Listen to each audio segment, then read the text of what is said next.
Authentic, fun, relatable, and slightly provocative. Just another hang with your besties. It's CK Mornings and the In Case You Missed It podcast. We as people need to sit down with our grandparents and talk to them about scams. Like, it's on us, okay? They cannot be caught in these scams. Yeah, and we hear about them so much. Yeah, and they're all attacking your grandparents. It's a war against grandparents. Yeah, it is, actually. These scammers are jerks. So there's a woman in Japan. She's in her 80s, and she just fell for a romance scam. But it's one of the sillier ones out there. She was looking for a little summer fling.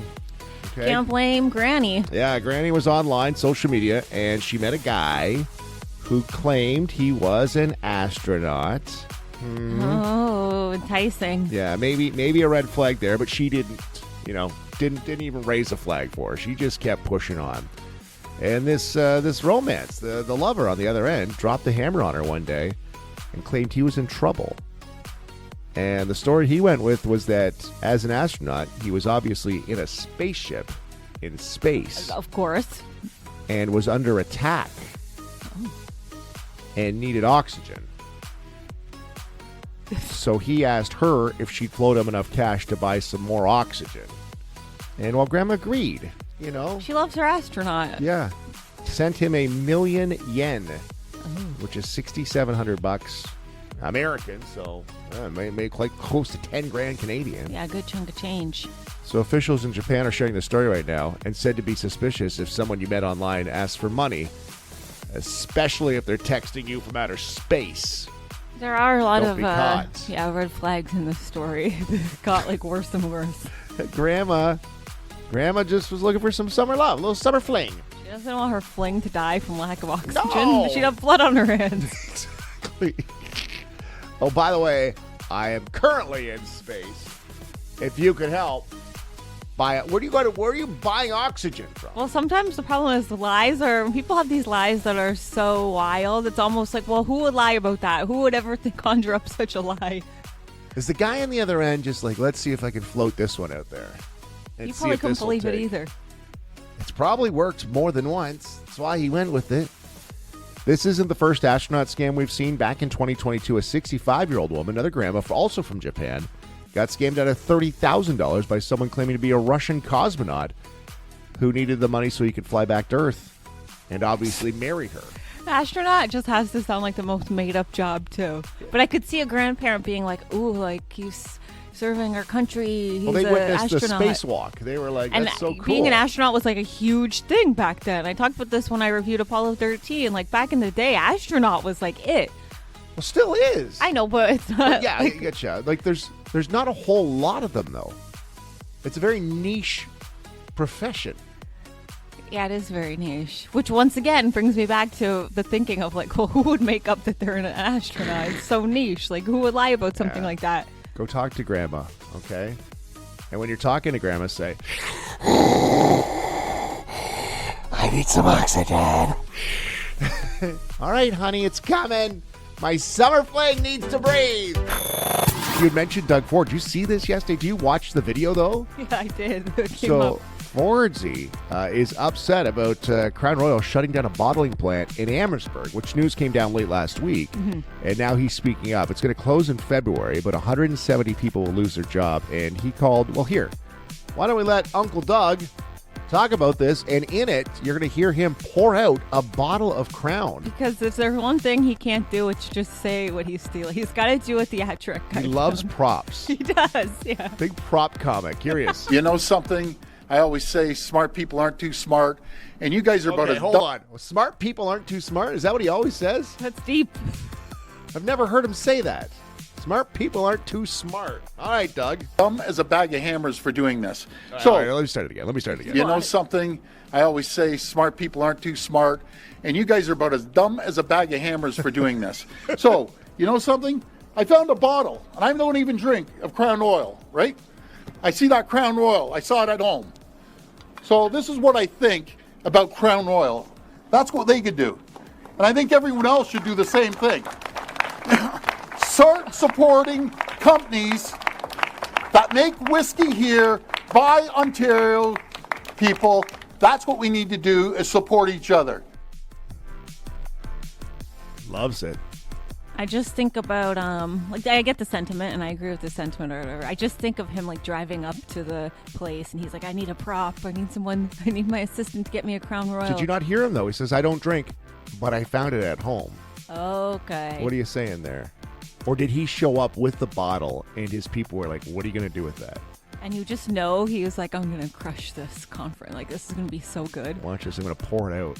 Like, he kind of paused there. He's like, this is what they could do with it. And he was like, this is the moment. He knows. Oh, yeah. He's like, he's into it. There's one guy that loves Crown, though. One of the ministers is just like, no. Yeah, he's like, that's good Want stuff. a bottle. No, you're right, though. 170 people at Amherstburg, that guts you. Right? Yeah, like and that Amherstburg community. is a small town, too, when you factor that in. So it really is like a good chunk of people. And you're right. The sentiment, yes. You're going to leave, and you're not going to support the people that are supporting you for so long. And companies move; they go all over the place. It's a kick in the nuts. Really, it is. Yeah. That's what it is. You know what I say about smart people? They're not too smart. You always say that. Yeah, always. Everyone knows. You know what they are? They're dumber than a bag. What did he say? You know something?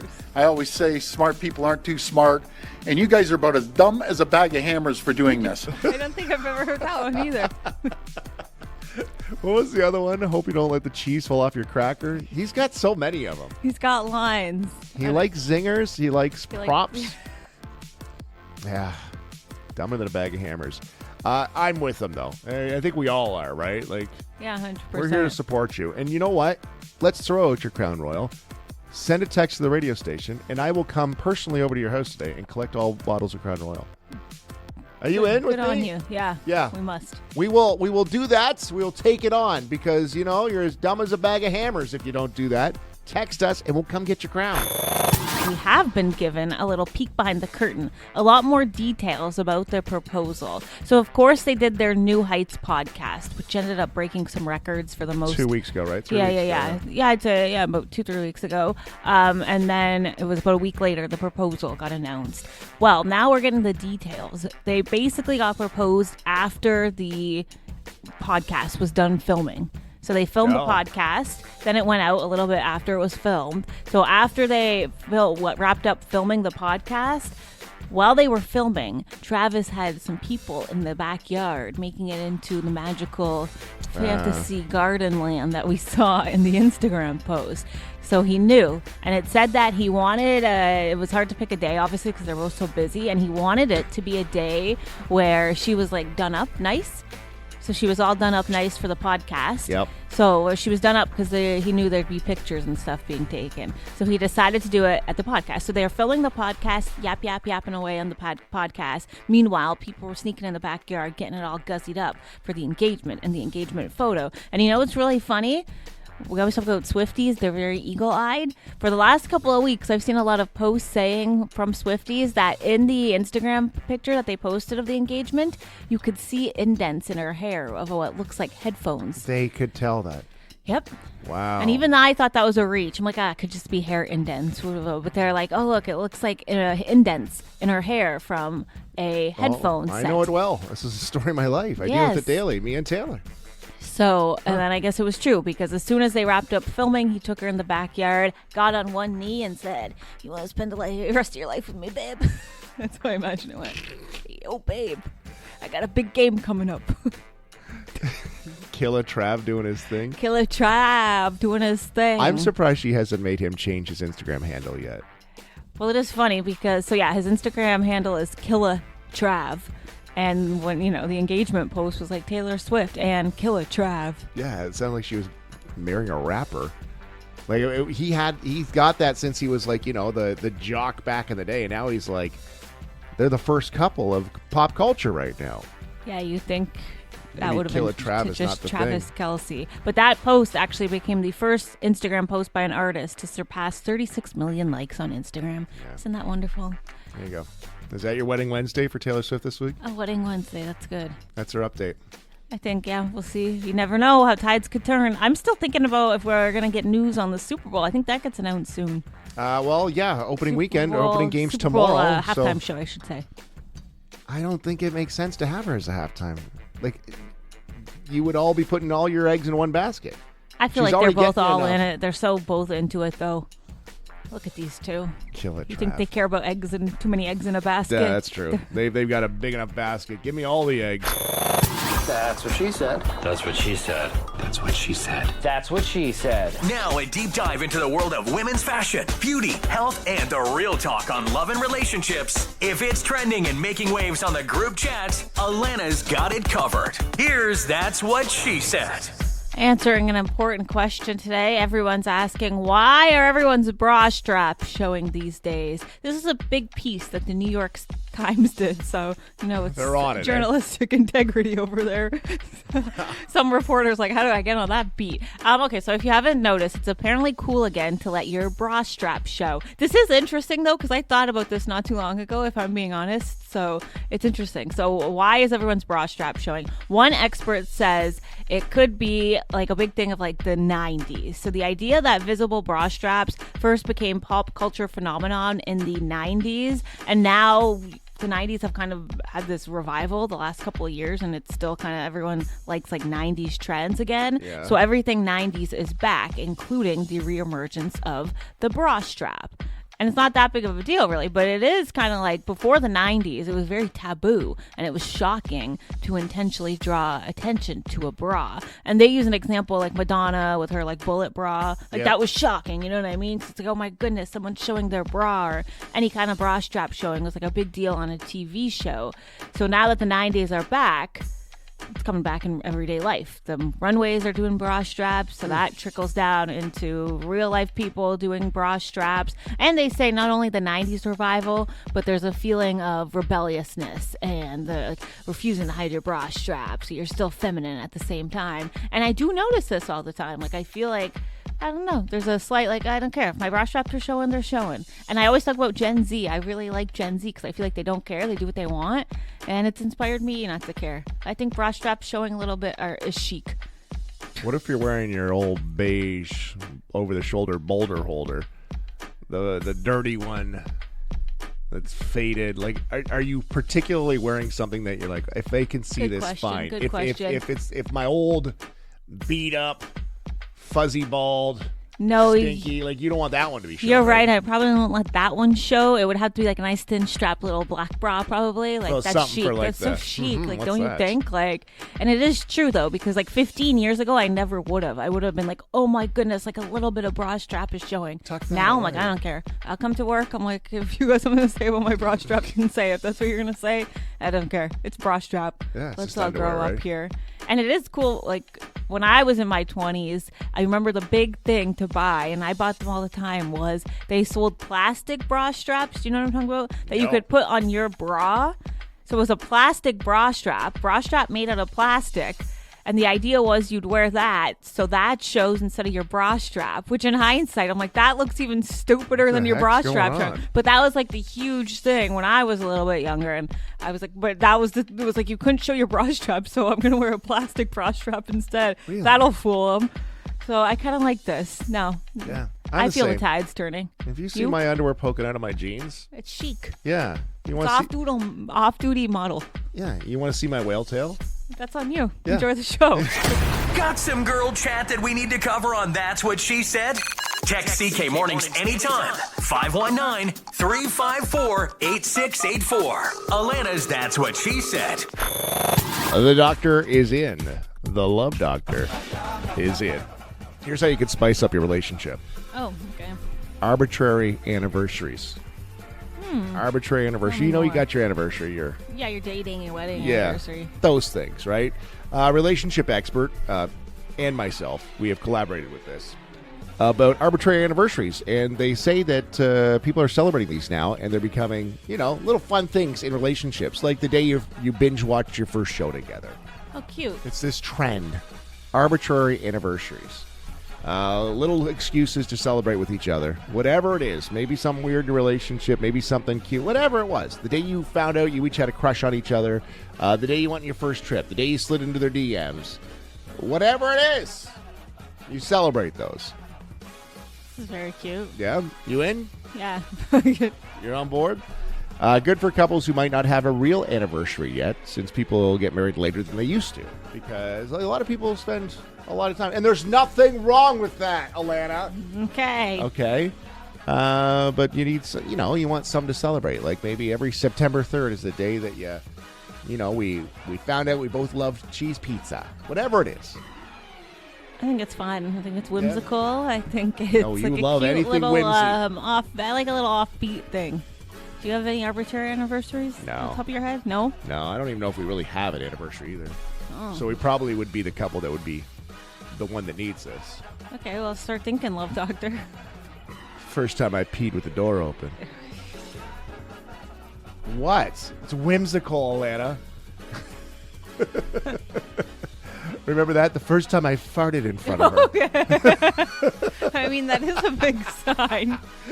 Yeah, if your girl comes up to you and wants to have an arbitrary anniversary and you're already having a tough enough time remembering, the real anniversary, just drop the day I tooted. Remember that day? April 4th. Every year we'll celebrate. She'll give that up, that idea. She'll be out the window. Wow, you are the love doctor. Yeah, You've see? got great advice. Yeah, I can help in all aspects of a relationship. Okay, this is cute. They say it's a thing right now. And I It's could the see cute. that. I feel like I would do this. Yeah. Do you have any advice for where to start if you don't have anyone to do these with? Get in a relationship first. Ah, okay? that's step one. Okay. Step one. Okay. The day Chris hooked you up. Okay. Okay. And we're off to the ring. Then- Any farts and then Love at first smell. We got a text this morning, and they want to talk to the love doctor, Alana. wow. So I thought we could do a little text line T here and throw it out there and get some help. You were just teasing about being the love doctor. I was not teasing. I am. Help me with this, Doc. I work closely with this guy. Him and I, never been anything but good vibes between us. He's never crossed any lines or any inappropriateness. All professional. Think I have a crush on him, and our vibe has changed lately. I think he feels it too.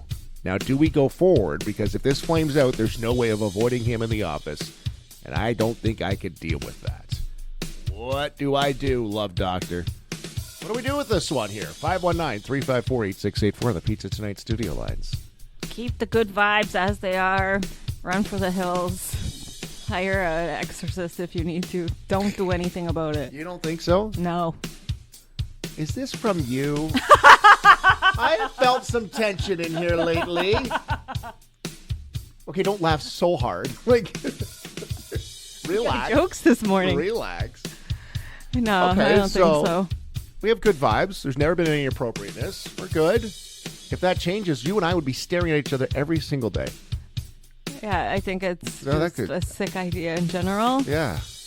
Then you're stuck, and then, because I know what it's like. You get your little work crush. You can't wait to clock in. Then it all goes to heck in a handbasket. Okay, And then you want to quit. Let's evaluate this. What kind of job is it? Yep. Are you like, I don't know the age of this person. Are they like, if it's a high school, you're working at the fast food restaurant? Then go that's kind of for it. cute. Yeah, like young romance. Go for it. Why not? Who cares? Like that's not your career. But if you're an executive or like that's tough. Yeah, if you're working in an office or whatever, and then it goes bad and you have to see them another day. But the counterpoint to that is, like, it's hard to meet people Yeah. outside of work. Like, I'm at the point where I'm like, I literally don't know. My soulmate's going to have to show up at my door one day, like, because I don't know. Like, where do you meet people? That's a big part of adult life. Yeah. You go to work, and that's pretty much it. So I don't blame people. And obviously, a lot of people do date at work and meet their partner that way, probably more often than not. Have you ever, though, been cool with somebody around the office? Somebody we see every day, your work friends. And then you see them outside of the office, and you're like, okay, well, I didn't know that was about, like, I didn't know that about you. You're very surprised by their out-of-work persona. Yeah, it always is Wow. shocking when you see someone outside of work. Well, that's the other thing. I think sometimes because you are around these people so often at work, you almost, I don't know, like you probably wouldn't give them a chance out in the wild, but because you're surrounded by them, you're like, oh, their work hot. I like them. You Work don't. hot. That's because you're stuck at work 8 hours a day. Yeah, you're a work 10. You're a work 10, but out in the wild, You're no, a with a real life 10-foot pole. 4. All right, Love Dot. Let's help this one out today. It's 519-354-8684. We don't know the age. We don't know like the work situation. But should she act on a work crush? Sounds like he's got it going on too. Or do they let it go? You know what I would say? See if you can move to another department. Again, I don't know what the work situation is, but maybe you can be transferred. That seems like a lot of work. Yeah, that Just seems to like a lot avoid of it at work. all costs. Yeah, I don't know. 519-354-8684. Some text line T today. Let's see if we can help her out. Got some text line T this morning. We were joking about being the love doctors prior to 7 o'clock, and then immediately we had patients lining up at the door. Alana, no surprise. There is a need for doctors, and us being love doctors can certainly help. Some text line T this morning. Help me with this, doc. I work closely with this guy. Him and I, never been anything but good vibes between us. He's never crossed any lines or any inappropriateness. I have a crush on him, and our vibe has changed. I think he feels it too. Now, do we go forward with this? Because if it flames out, there's no way of avoiding him in the office, and I don't think I could deal with that. Workplace romance. Yay or nay? What are you thinking? 519-354-8684. I feel like people are split on this one. Yeah, so Paulette says, my husband and I work together, and we've been together for 42 years. So that was a really good ending for Paulette and her husband. Taya says, if you're both single, I say go for it. Why not? Worst comes to it, you have to relearn how to be civil in the workplace. But that's easier so said than hard. done. Yeah. That's so hard. That is torture. Yeah, I got one too that said, yes, I'm in for it. Let's do it. Sounds like it's the guy that she's crushing on. Oh, he was just waiting for... He's just sitting on the other end. Let's go. No, it's true, though. Like, if it's just the two of you, like, if you're in a situation where you work very closely with somebody, that relationship in itself it would almost be like a divorce of that relationship, right? It would be. And then you do think of the coworkers, too. Like, oh, yeah, get dragged into it. Yeah. Imagine if it's a 3-person office and then you're the third. You're the third wheel, and then the divorce happens. You're the kid. And who do I side with? Whose house am I staying at tonight? Who's picking me up from soccer? Variables. Oh, it is. There's a lot going on there. I tread very lightly. There's a lot of fish in the sea that don't work with you. Tell me another job. Gord says, nope. Once they see you naked, any chance of being civil is over. It's true. Wednesday mornings with Chatham-Kent, Datin, Canniff. Well, when we talked this time last week, it had just came out that the municipality got some welcome news about the Dresden dump. The province confirmed that the responsibility for zoning decisions, zoning amendments, rest with municipalities. So I'm just wondering if there's any kind of updates on that, where that leads you guys next. Well, when they ultimately go to do something, they're going to have to apply for a zoning change, and that's going to go through our process. So, and I know that initially that was something we've been saying all along, that we don't believe the use that they're proposing matches the current zoning. So certainly that will create a large speed bump for the development of that project. So is it safe to say then that this won't be happening, or will it have to go through the process and they'll have to prove that it is viable and it deserves a spot? Well, there's a process. And okay. So certainly when we turn it down, if that's the case, which I fully expect that that's what would happen if it doesn't meet the zoning, there is a process they can appeal, and it goes to the province or for a provincial body. Yeah. So that we'll have to see what happens there. But we have the ability to say no to this based on the zoning. And so if it doesn't meet zoning, which we expect it won't, that we'll go through that process. It'll slow it down. All right. Freddie Facebook and Lucy Facebook have been going crazy here the last few days. And let's just get the word right from the top here. There is a story out about Chatham-Kent looking to borrow, or maybe this is happening, what the process is, $800 million. Basically an $800 million loan for infrastructure. Now, explain what that means, and if there's any truth to this. What's the story there? Well, certainly as we move forward, there's a lot of investments we need to be making. And right now we are pretty much debt-free. Most municipalities have a fair amount of debt. And with infrastructure, when you build a 50-year infrastructure, by borrowing money to do it, you're spreading it over time. The people that are going to get the benefits in the future are going to get it. A lot of that money is going to be spent on water and wastewater infrastructure, which gets paid for in your water rates. So taxpayers, it doesn't impact, but it does sit on the municipal balance sheet as far as debt goes. And then we're looking at other large projects, whatever those might be. Like if you're looking at arena, if you're looking at other large investments, that's what we'd be borrowing money towards. But it's going to the arena would be for the next 50 years. So that's what the Gord Quinton just quoted and saying. In the end, it could be upwards of $800 million, depending. But that's over the next 10 years. So it's not as though we're going out tomorrow to give us $800 million. As the projects come along and need financing, that's what's going to happen. And Gord's the CFO of the municipality. CFO, yeah. So when you hear that number, obviously my home can't deal with that kind of debt. That's a lot of debt, and that right away people go, well, what the heck? What are we doing? So you're saying it's not 800; it would be on a case by case basis. This is something we want to work towards and infrastructure. But there's a lot of people talking about building, dealing with the homelessness. Is that part? Would that be something that would come out of that 800? If there's something we can build? Okay. Certainly. As we do affordable housing, like we were. When we and supportive housing, we were ready to put $10 million into a supportive housing.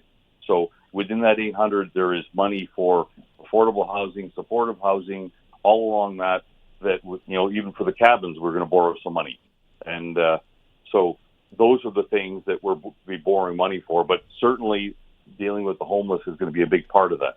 Because we had a conversation last week because there was the sports and rec plan that had been discussed, and somebody had texted the show, said, how could we even think about building an arena when we have homelessness to deal with? And I know the easy thing would be like, well, let's put all our money into that, but it's a juggling act, isn't it? Well, it is, and we have a lot of requirements as a municipality. So we have budgets for each and every area, and we can't just stop developing recreational facilities and saying, all right, well, we could close them all down and save money, but we don't want that. In a community, we need recreation. So we need to continue to invest in that. We need to continue to invest in everything that we own as far as infrastructure goes to provide services for everyone. Certainly, the homeless situation requires us to spend a fair amount of money, and we are spending a lot of money on it. And we hope to have a lot of developments moving forward to create affordable housing and supportive housing moving forward, because that's the ultimate solution. So hopefully Freddie Facebook's got some kind of answers there. We filled in the blanks a little bit. What else is going on, Mayor Canniff? Everything good? Yes. Well, we out in Buxton and the Buxton Parade and the homecoming. So it was really busy this over the weekend. Yeah. Which was great to see. Had the powwow on the weekend too. Yeah, lots going on in Chatham-Kent. And then Crowfest coming up. We should talk about that next week because it's creeping up on us real quick. It is. It's a couple of weeks away. There's some really cool entertainment they're going to have. Hopefully they'll announce it by then. We can talk about it. All right, Mayor Canniff, we'll talk with you again next Wednesday. Say hi to everybody in Wallaceburg for us. I will. Have a fantastic day, everybody. I had an interesting experience. I was out and about in Windsor. This was a couple days ago with some girlfriends. We were walking down kind of like the main strip, Riverside Drive by Caesars Windsor area. Yeah. And I'm not trying to flex by any means. I just feel like something like this is probably more common in Windsor. Obviously, bigger population, more people driving. But we were walking up and down like the main street in the city, so it was busy. Men just hooting and hollering and catcalling out of their cars. Okay. By the end, we were like, what is happening? Wait a minute. You were walking up and down, back and forth? Oh, no, not up. You were just walking the streets? No, we were walking we had to walk to the parking garage. Like we had okay. Because like I said, it's different. Like you have to park and pay to park in a parking garage. It's a whole thing. So we had quite the walk from where we were to where we had to get to our car.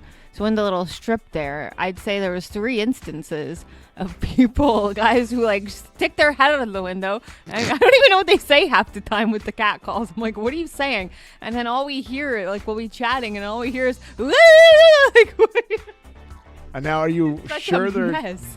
Barking at you or? Well, I feel like it was a group power of all 3 of us there. We were walking, we were all gussied up or whatever. And then we're like, what is happening? Like, it always spooks me though. I don't like it. I always jump. And then there's always a part of my mind, I'm like, are they making fun of me? Like, are they like, let's find the ugliest group and, you know what I mean? There's that fear of like, are they laughing at us? Like, are they making fun of us? What's happening? But then you kind of like it and you try to hide your smile. So you don't say that. It's just asking for it. But I'm like, this can't work. Like, what is the male, the species? Not all men, but for a lot of men, I'm like, what is that? It was younger guys, I will say. What's the win for the guy? Like, are you gonna chase after the car? Like, is he hoping that he goes, hey, Toots, and you come running? Stop your car. Stop your car, come back. Like, what is the win for him? But they love it. They were like dogs on a bone. Like the windows were down, and you could tell they just loved it. And we were trying to hide our smile, and you could tell they were trying to like hide their smile. Were you a little more hippie after that? Like a little swing, a little more? I was like, I got to get out more often because this is. Hold on, girls. I'm going to interesting. loop back.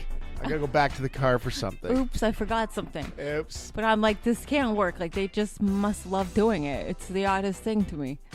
Ladies, has that ever worked? Has there ever been a cat call and then you have like chased after the car? Or I'd be afraid I would see you. Okay, so I'm driving and I see you and I'm like, hey girl, you want to be mine? And then I have to stop at the stoplight and now you're next to me. I'd be like, oh boy. Yeah, I never thought Now about what do that. I do with this situation? I couldn't handle that. It feels like it's like a primal instinct almost. Like they've been doing it for hundreds of years. They're going to keep doing it. It's like dogs sniffing butts. Yeah, that's just what This men is what like we to do. stick their head out of the window and go, ah, woo, yeah.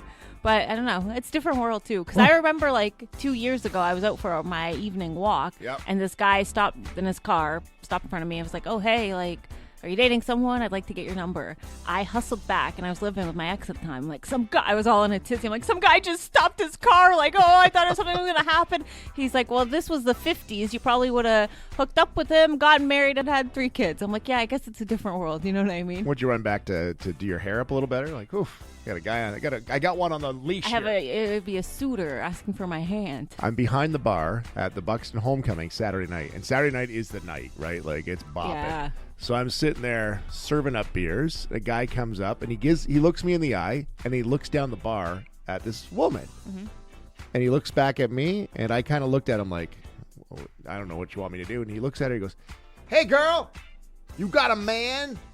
And she just rolls her eyes, and he looks back at me, and I said, "That's only strike one." And he goes, "All right." So he moves a little closer. He's like, "Hey girl, you got a man?"